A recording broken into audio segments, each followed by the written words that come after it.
So that's the first. Ambassador Daunivalu, the chief negotiator of the COP23 presidency. The importance of these steps with respect to institutions and processes, as well as accurate, transparent, and accessible. Paris Agreement clearly recognizes So that's the first. integrating participation, capacity building. I'd like her to share her update. That we can meet after having shared with Ms. Lee.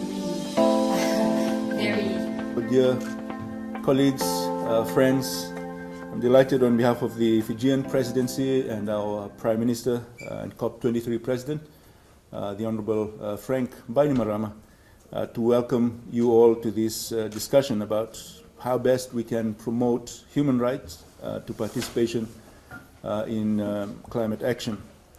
The Fijian presidency has stressed from the very start the critical importance of inclusiveness in the global climate action program.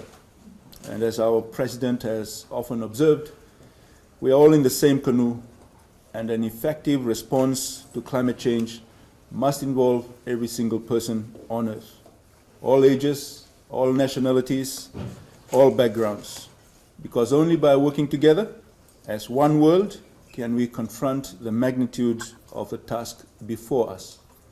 Fiji is proud that during COP23 we made great strides in making the UNFCCC processes more inclusive, whether it is by highlighting the important role of women in the climate struggle through the Gender Action Plan, or emphasizing the important role that local communities and indigenous peoples can play through their traditional knowledge and care for their surroundings.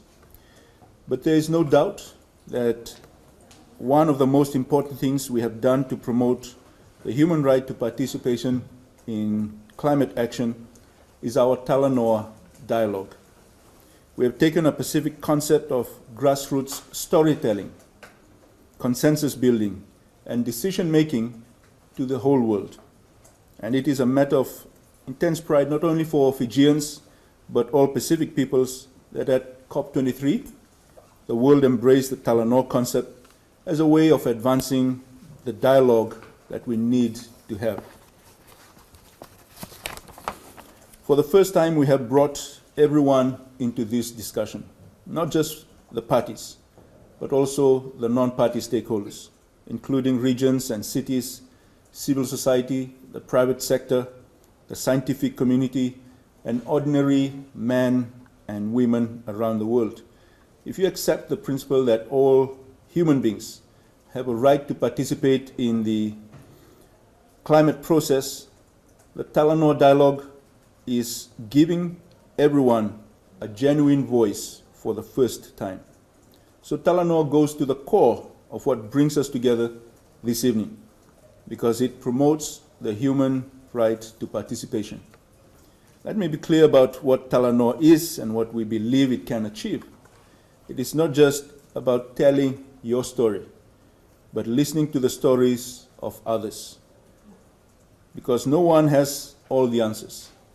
This is a journey where we are embarking on to learn from each other, and we believe this process of learning can inspire action.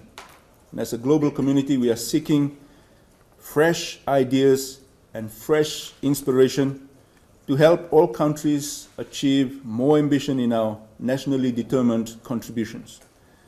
So far from it just being a talk fest, Talanoa is about inspiring action. So in simple, we can say, we talk, we listen, and we inspire. We expect outcomes. We expect that the lessons learned during this process will lead to increased ambition in NDCs, because there is no question that the current NDCs are inadequate. Far from achieving the most ambitious target of the Paris Agreement, which is to limit global warming to 1.5 degrees Celsius, above that of the pre-industrial age, the NDCs currently on the table will lead to a warming of at least 3 degrees by the end of the century. And this would be catastrophic for all humankind. The need for more ambition and more action is undeniable. We must have more ambition. And Fiji is convinced that the Talanoa dialogue is a powerful tool for highlighting both the urgency of action as well as the opportunities that will flow from this action. So friends, we are looking forward to hearing also from all our panelists, and I wish you all an enjoyable and a productive discussion. Thank you. Many thanks, Ambassador.